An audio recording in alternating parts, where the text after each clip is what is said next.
আসসালামু আলাইকুম। আজকে আমরা ফিজিক্সের খুবই আলোচিত একটা টপিক নিয়ে কথা বলব। খুবই আলোচিত টপিক। সেটা হচ্ছে বুলেট এবং তক্তা। তো এই বুলেট এবং তক্তার একটা সুন্দর প্রবলেম আপনার সামনে দেখা যাচ্ছে। একটু প্রবলেমটা পড়ি তো আমরা। এই প্রবলেমটা কি বলে একটু দেখি তো? এই প্রবলেমটা বলছে একটি বুলেট তক্তার ভেতর ১২ সেন্টিমিটার প্রবেশ করার পর, তাহলে প্রবেশ করেছে ১২ সেন্টিমিটার। এর পরের ডেটাটা খুব সুন্দর, বেগ অর্ধেক হারায় ফেলেছে। এটি তক্তার ভেতর আর কত দূর প্রবেশ করবে?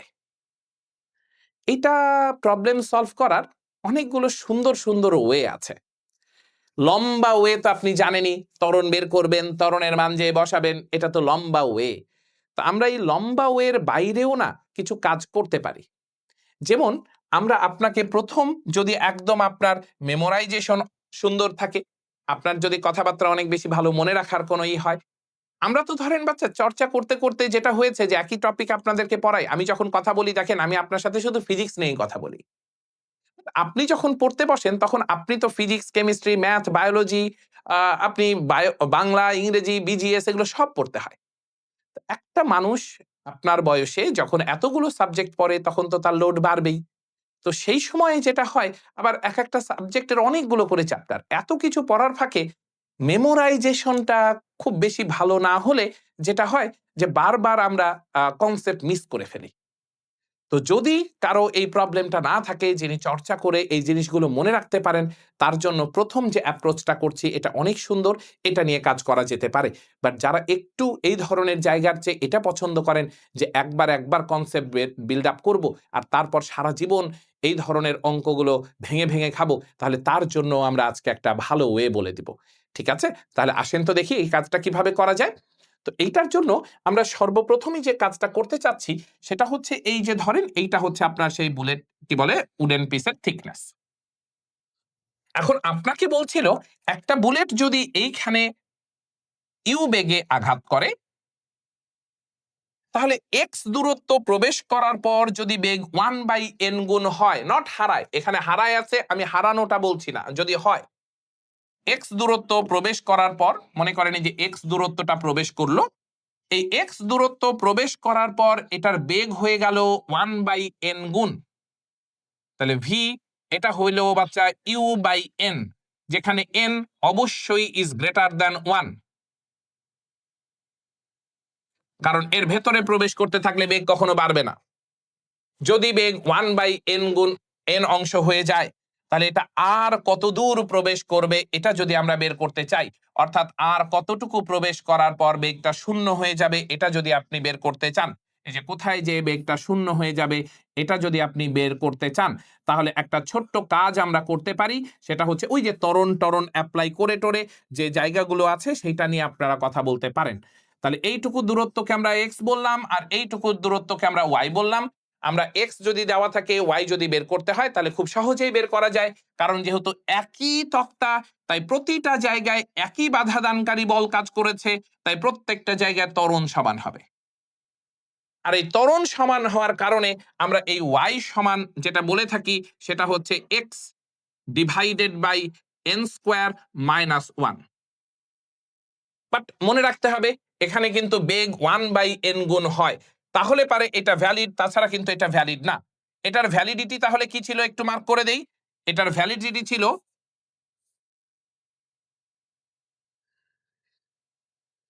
বেগ 1/n গুণ হয়, নট হারায়। এটা যদি এখন আপনার কাছে প্রশ্ন আসে যে ধরেন আপনাকে বলল বেগ 1/3 হয়, তাহলে n এর মান ওই যে 3/1 n হচ্ছে 1/n মানে 1/3। আমি একটু আপনার সাথে লিখি তাহলে মনে হয় ভালো হয়। বেগ 1/3 অংশ হয়, তাহলে এটা মিন করে 1/n ইজ ইকুয়াল টু 1/3, তার মানে n এর মান 3, বুঝতে পারছেন। কিন্তু কথা যদি এরকম হয় বেগ 1/3 অংশ হারায়, তাহলে একটু বলেন আপনার চকলেট ছিল 10টা, 2টা হারাই গেছে, আছে কয়টা বের করতে পারবেন না? তাহলে ওইটা যদি পারেন তাহলে এটা পারবেন না কেন? তাহলে 1/n এটা সমান কি হবে? পুরো জিনিসটা হচ্ছে 1, এখান থেকে হারাই গেছে 1/3 তার মানে এরকম। তাহলে এটা সমান তাহলে কি হলো? 3 - 1 মানে হচ্ছে 2, 2/3। তাহলে এখান থেকে n এর মান আপনি বুঝতে পারছেন 3/2। তাই আপনাকে এনশিওর করতে হবে এই ফর্মুলায় বেগ 1/n গুণ হয়। এখন এটার একটা স্পেশাল কেস আছে যেটা থেকে পরীক্ষায় সারা জীবন প্রশ্ন আসে। স্পেশাল প্রশ্ন, স্পেশাল অংশ হচ্ছে বেগ যদি অর্ধেক হয়, আর অর্ধেক হয় মানে অর্ধেক হারায়, দুটো একই কথা। বেগ অর্ধেক হয় বা বেগ অর্ধেক হারায়, যদি এই স্পেশাল কেসটা আসে। এই স্পেশাল কেসে দেখেন তো বাচ্চা, আপনার এই y ইজ ইকুয়াল টু তাহলে কি হওয়া উচিত? এটা হচ্ছে x ডিভাইডেড বাই অর্ধেক হওয়া যে কথা, অর্ধেক হারানো সেই কথা। তার মানে আপনি বলতে পারছেন 1/n মানে হচ্ছে 1/2, তাই n এর মান হচ্ছে 2।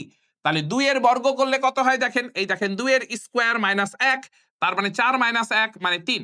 তার মানে সারা জীবনই যদি কখনো দেখেন বেগ অর্ধেক হইছে বা অর্ধেক হারাইছে, তাহলে যতটুকু গেছে তাকে 3 দিয়ে ভাগ করে দিলে উত্তর মিলে যাবে। তাহলে আমার অঙ্কটা পড়ে দেখেন। আমার অঙ্কে বলেছিল একটা বুলেট তক্তার ভেতর 12 সেন্টিমিটার প্রবেশ করার পর অর্ধেক বেগ হারায়। তাহলে 12 কে 3 দিয়ে ভাগ করলে উত্তর মিলবে, তাই উত্তর হচ্ছে 4 সেন্টিমিটার। আশা করছি এই অর্ধেক না হয়ে অন্য কিছু হলে আপনি অঙ্ক পারবেন, সেটাও আমি এনশিওর করেছি। বাট এটার জন্য আপনাকে কিন্তু এটা মনে রাখতে হয়েছে যে y is equal to x divided by n square minus 1, এটা আপনাকে মনে রাখতে হয়েছে। তো আপনি যদি কোনো কারণে চান যে না এই ধরনের অঙ্ক আপনি এভাবে মনে রাখবেন না, তাহলেও কিন্তু আপনি সলভ করতে পারেন, খুব ইজিলি সলভ করতে পারেন। আসেন দেখি আপনাকে সেই দুইটা ওয়ে শিখাবো। এই মেমোরাইজেশনের বাইরে যে আপনাকে দুইটা ওয়ের কথা বলবো। ওয়ে নাম্বার 1, আমরা আপনাকে সর্বপ্রথম একটা টার্ম বলতে চাচ্ছি, সেটা হচ্ছে ওয়ার্ক এনার্জি থিওরাম বা কাজ শক্তি উপপাদ্য।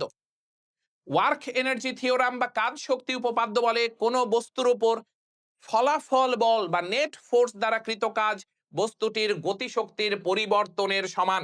আসেন দেখি বাচ্চা এই ম্যাথ কত সহজে আমরা এবার সলভ করে ফেলতে পারি।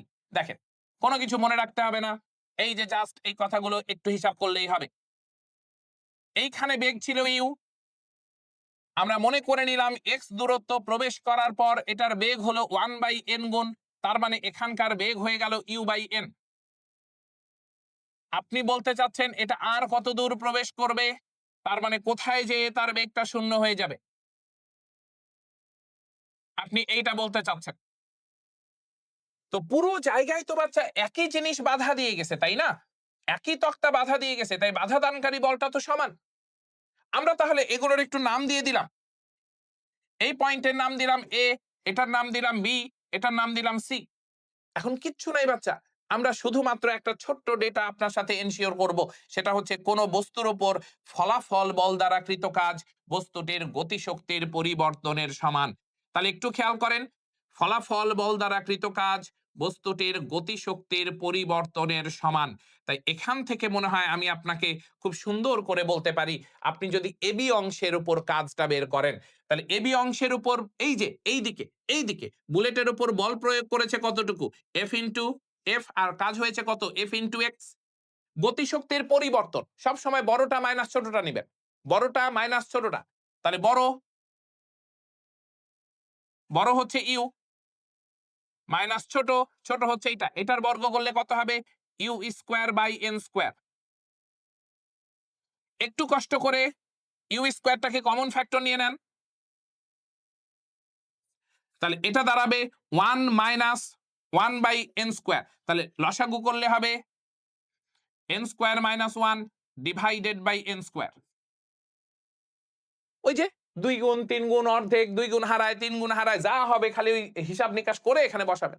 n এর মানটান মনে রাখা লাগবে না। ধরেন বলল 1/3 হারায়, তাহলে ইউ মাইনাস ইউ বাই 3, যা হবে আপনি সেটা বসাবেন।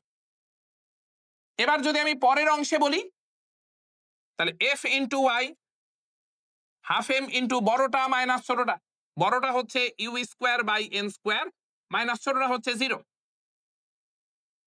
তাহলে এখান থেকে আপনি বলতে পারলেন half m u square into 1/n square. আসেন বাচ্চা আমরা একটু ভাগ করি, আমরা একটু ভাগ করি।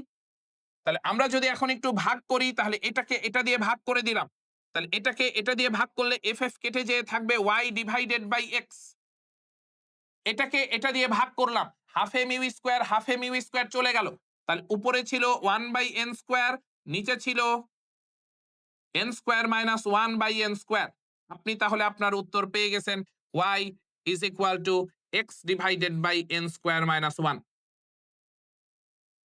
তাহলে এটা মনে রাখতে পারলে তো ভালোই।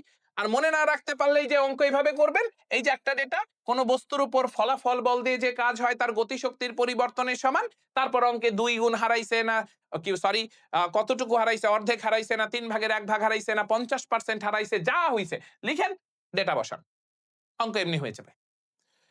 আপনার যদি মনে হয় যে না আপনি এখান থেকে আরেকটু ক্রিয়েটিভ হতে চান, তাহলে এটা থেকে আপনি আরেকটু ক্রিয়েটিভ হতে পারবেন, এটা থেকে আপনি আরেকটু ক্রিয়েটিভ হতে পারবেন। ধরেন আপনাকে বলা হলো যে আপনি চাইলেন যে এখান থেকে আরেকটু সুন্দর করে অঙ্ক করতে চাইবেন, তাহলে আসেন আপনাকে আরেকটু সুন্দর করে অঙ্ক করার ব্যবস্থা করে দেই। আমরা এক্সিস আঁকলাম, এই এক্সিসের এই দিকে রাখলাম ভি স্কোয়ার, আর এই দিকে রাখলাম এস। তাই এটা একটা V square versus S graph. এবার একটু ভালো করে দেখেন বাচ্চা, আমরা বলতে চাচ্ছি ভি স্কোয়ার ইকুয়াল টু যদি ইউ স্কোয়ার প্লাস 2as হয়, এখানে আমি যদি আপনাকে এই পুরো অংশটা ওয়াই অক্ষে পাঠাতে বলি, এই অংশটাকে যদি এক্স অক্ষে পাঠাতে বলি, তাহলে আপনি কি বুঝতে পারছেন বাকিগুলো কি ধরনের ডেটা আপনাকে রিপ্রেজেন্ট করতে চাচ্ছে? এই দেখেন, এটা আপনাকে বুঝাতে চাচ্ছে এটা হচ্ছে আপনার ঢাল, মানে কে বা এম যে যেভাবে বলেন, আর এটা হচ্ছে সেই সি যেটাকে আপনারা বলে আসতেন। তাই এটা হচ্ছে y is equal to mx plus c বা kx প্লাস সি, এই ফরম্যাট। তাহলে এটা y অক্ষকে সি একক দূরে ছেদকারী সরল রেখা। ঢাল যদি ধনাত্মক হয়, ঢাল যদি ধনাত্মক হয়, তাহলে পারে এই যে সি একক দূরে ছেদ করবে তো বাচ্চা, এই যে ধরেন এটা সি একক, ঢাল যদি ধনাত্মক হয় তাহলে এটা এরকম হবে, আর ঢাল যদি ঋণাত্মক হয় তাহলে এটা এরকম হবে। এখন বলতে পারেন আপনি এটা কেন বলছেন বাচ্চা, এখানে তো আমার সেই অঙ্কই ছিল ভি স্কোয়ার সমান ইউ স্কোয়ার প্লাস 2as। আপনি একটু তাকাই দেখেন, ওই দেখেন বেগের পরিবর্তন, সব জায়গায় ত্বরণ সমান, সব জায়গায় ত্বরণ সমান। তবে এখানে একটা মজার জিনিস, এখানকার বেগটা বাড়ছিল না কমছিল? কমছিল, তার মানে ত্বরণ হচ্ছে নেগেটিভ। তাহলে ত্বরণ যদি নেগেটিভ হয়, তাহলে আপনি মনে হয় বুঝতে পারছেন এই স্লোপের ঢাল হবে নেগেটিভ। আর এটা ঢাল যদি নেগেটিভ হয়, তাহলে পারে এটার যে আপনি স্ট্রেট লাইনটা পাবেন, সেই স্ট্রেট লাইনের চেহারা হবে এরকম, এরকম। এটা যদি হয়ে থাকে, তাহলে এই জায়গায় একদম যখন কোনো পেনেট্রেশন শুরু হয়নি, সেই মোমেন্টে আপনার বেগ ছিল ইউ, তাই তার বর্গ হচ্ছে ইউ স্কোয়ার। এরপর আস্তে আস্তে পেনেট্রেশনে এস বেড়েছে, ভি কমেছে, এস বেড়েছে, ভি কমেছে। তো যে মুহূর্তে এস এর ভ্যালু এক্স হয়েছে, যে মুহূর্তে এস এর ভ্যালু এক্স হয়েছে, ওই মুহূর্তে ভি এর ভ্যালুটা হয়েছে ইউ বাই এন। তাই এটা যখন এক্স, তখন এটার ভ্যালু হচ্ছে ইউ বাই এন, তাহলে তার বর্গ করলে u by n whole square. এরপরে যদি আরো দূরে যাই, যেখানে এসে বেগ শূন্য হয়েছে, দেখেন এতটুকু গিয়েছিল এক্স, আরো ওয়াই, তাহলে শুরু থেকে কত দূরে যে শূন্য হলো, এক্স প্লাস ওয়াই দূরে যে শূন্য হলো, তার মানে এটার ভ্যালু হচ্ছে এক্স প্লাস ওয়াই। আপনি একটু ঠান্ডা মাথায় তাকায় দেখেন, এখানে আপনি দুইটা ট্রায়াঙ্গেল খুঁজে পাবেন। ট্রায়াঙ্গেল নাম্বার 1 আপনাকে দেখাই দেই, এই যে দেখেন,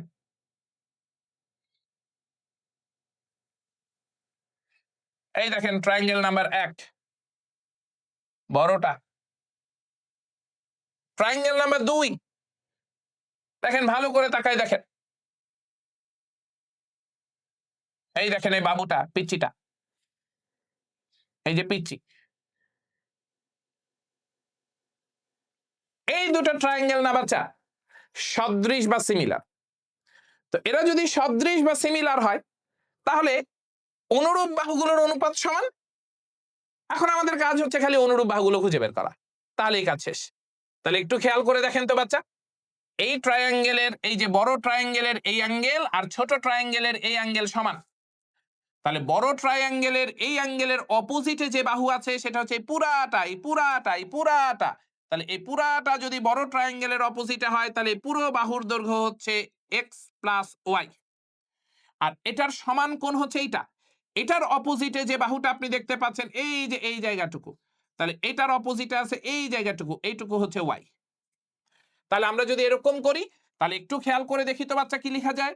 ওয়াই, এটা হচ্ছে এই যে ছোটটার বাবুটার অপোজিট অ্যাঙ্গেল, কি বলে অপোজিট সাইড, ডিভাইডেড বাই এই বুড়াটার এই যে বড়টার, এই বড়টার অপোজিটে আছে হচ্ছে এক্স প্লাস ওয়াই। এবার আসেন, এই অ্যাঙ্গেলটা দুইজনেরই সেম। তাহলে এটার অপোজিটে বাবুটার বাহু হচ্ছে এইটা, এই যে বাবুটার ছোটটার সবুজটার, এই সবুজটার বাহু হচ্ছে এইটা, যার দৈর্ঘ্য এই যে দেখেন এইটা, এটা হচ্ছে u square by n square, এটা 0। তাহলে পুরোটার দৈর্ঘ্য হচ্ছে u square by n square. একটু মাথায় রেখেন, হ্যাঁ, আগে ছোটটা লিখলে ছোটটার গল্প আগে, আগে বড়টা লিখলে বড়টার গল্প আগে, যা বলবেন এটা আপনার ইচ্ছা, আপনার ইচ্ছা ডিভাইডেড বাই আপনার খুশি, যেটা খুশি বলবেন বাচ্চা। এবার আসেন বুড়াটা, বুড়াটার এই অ্যাঙ্গেলের অপোজিটে দেখতে পাচ্ছেন এই পুরাটা, এটা 0, এটা ইউ স্কোয়ার, তার মানে এটা হলো ইউ স্কোয়ার। হয়ে গেল বাচ্চা। আমি থিওরি আনার জন্য না হয় আমাকে এখন একটু ডেটা করতে হবে। আপনাকে যদি 2 সেন্টিমিটার 12 সেন্টিমিটার 3 ভাগের 1 ভাগ এগুলো বলে দেয় তাহলে তো বাচ্চা এই লাইন থেকেই অঙ্ক শেষ। আমার যেহেতু ডেটা আনতে হবে এই আগের অংশ, সেটা না হয় আমি আরেকটু নাম ইউ স্কোয়ার কেটে গেল, এটা হয়ে গেল এন স্কোয়ার। এবার যদি আমি একটু ক্রস মাল্টিপ্লিকেশন করি তাহলে এইটা দাঁড়ালো ওয়াই এন স্কোয়ার সমান হচ্ছে এক্স প্লাস ওয়াই। আপনি বুঝতেই পারছেন ওই ওয়াই এপারে এসে বিয়োগ হয়ে যাবে, এটা সমান এক্স।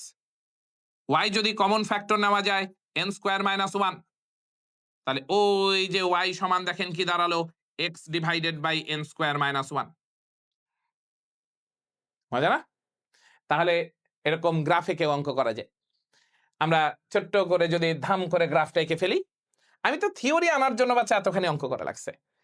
ধরেন আমাকে যে অঙ্ক দিয়েছিল সেই অঙ্কের কথাটা যদি বলি, এখানে যদি সেই অঙ্কের ডেটাটা আমরা বসাতাম, তা এটার জন্য সবচেয়ে সুইটেবল হচ্ছে অর্ধেক হলে কোনো অঙ্ক করতে যাও বোকামি।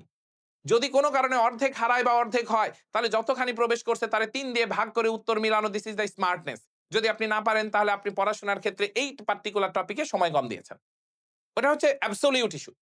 এরপরে আসেন যদি এরকম না হয়ে যদি বলতো 3 ভাগের 1 ভাগ হারায়, ধরেন আপনাকে বললো 3 ভাগের 1 ভাগ হারায়, এরকম টাইপ যদি অঙ্ক দিত তাহলে ধরে নেন এই যে এই জায়গাটা এটা ইউ, 3 ভাগের 1 ভাগ হারায়, তার মানে এখানে বেগ হতো কত একটু খেয়াল করেন, ইউ মাইনাস ইউ বাই 3, তার মানে এটা হতো টোয়াইস ইউ ডিভাইডেড বাই 3। তাহলে এটার বর্গ করলে কত হবে আপনি বুঝতে পারছেন, এই যে টোয়াইস ইউ বাই 3 এটার হোল স্কোয়ার। আপনাকে বলছিল এই এক্স হচ্ছে ধরেন 12 সেন্টিমিটার, এটা আর কতটুকু যাবে, তাহলে এখান থেকে আমি এখন শুধুমাত্র এই জায়গাটা অ্যাপ্লাই করব। আপনি তাকায় তাকায় দেখেন, আপনি তাকায় তাকায় দেখেন। প্রথমে আমরা এই বাবু ট্রায়াঙ্গেলের ওই অপোজিট বাহু এটা হচ্ছে ওয়াই। এবার বুড়াটার অপোজিটে এই পুরাটা, তো আমাদেরকে বলছিল এইটুকু 12 সেন্টিমিটার, এইটুকু যদি 12 সেন্টিমিটার হয় তাহলে আমি সেন্টিমিটারে রাখলাম 12 প্লাস এটা কত ওয়াই সমান বাবুটার অপোজিট বাহু এই যে এইটা, তাহলে এটার বর্গ, তার মানে হচ্ছে 4 u square by 9 divided by বুড়াটা, এটার অপোজিটের বুড়াটা হচ্ছে ইউ স্কোয়ার। দেখেন আপনার অঙ্ক হয়ে গেছে, দেখেন অঙ্ক হয়ে গেছে। তাহলে এটা হয়ে গেল y divided by 12 plus y সমান হচ্ছে ইউ স্কোয়ার কেটে চলে গেল 4/9। এখান থেকে আপনি ওয়াই এর মান বের করে ফেলতে পারবেন। যদি আমার অঙ্কটা মডিফাই হয়ে আসতো, আমার তো অর্ধেক দিয়েছিলাম আমি, আমারটাই যদি অর্ধেক হারায় কথাটা না বলে যদি বলতো 3 ভাগের 1 ভাগ হারায়, তাহলেও কিন্তু অঙ্ক এই 2 লাইনে আপনি অঙ্ক মিলাইতে পারতেন।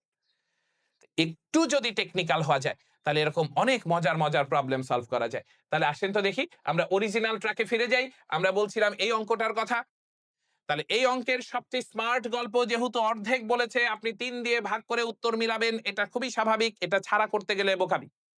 এরপর আপনি 3টা অ্যাপ্রোচের যে কোনো একটা করতে পারেন। আপনি এটা মনে রেখে দেন, তাহলে পারে আপনার আর কোথাও যেতে হচ্ছে না, আপনি এটার সাথে মিলাবেন, অঙ্ক করবেন। যদি আপনার এটা মিলা একটু মনে রাখতে কষ্ট হয়, আপনি এই ডেটাটা মনে রাখেন। এই ধরনের সকল অঙ্ক এবং এটার এক্সপ্যানশন সবচেয়ে বেশি, মানে সবচেয়ে বেশি সংখ্যক অঙ্ক আপনি এটা দিয়ে করতে পারেন। এটা দিয়ে করে ফেলবেন। যদি আপনার মনে হয় যে না আপনি আরেকটু মজা করে করবেন, তাহলে আপনি এইভাবে গ্রাফ দিয়ে অঙ্ক করে ফেলবেন। তো যেভাবেই অঙ্ক করেন না কেন, অঙ্কের থিম ঠিক থাকতে হলে বাচ্চা তো আপনাকে আর কেউ আটকাতে পারবে না। আশা করছি যারা বুঝে পড়ার চেষ্টা করেন তাদের একই অঙ্ক এরকম অনেকভাবে দেখতে ভালো লেগেছে।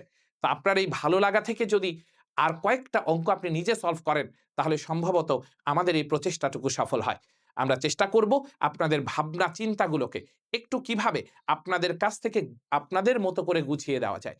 তো সেখান থেকেই আমরা এই চেষ্টা করেছি আপনাদের ভালো সময় কাটুক, আপনাদের দিনগুলো অনেক অনেক সুন্দর হোক, আপনাদের পরীক্ষার হলে হ্যাসেল কমুক, আপনারা পরীক্ষায় নিজেদের ইনোভেশনটুকু, নিজেদের স্কিলটুকু কম সময়ে, কম জায়গায় অধিক আউটপুট বের করার যে ওয়েটা, সেই ওয়েটা অনেক সুন্দরভাবে এক্সিকিউটেড হোক, এই প্রত্যাশাটুকুই রাখছি। আসসালামু আলাইকুম।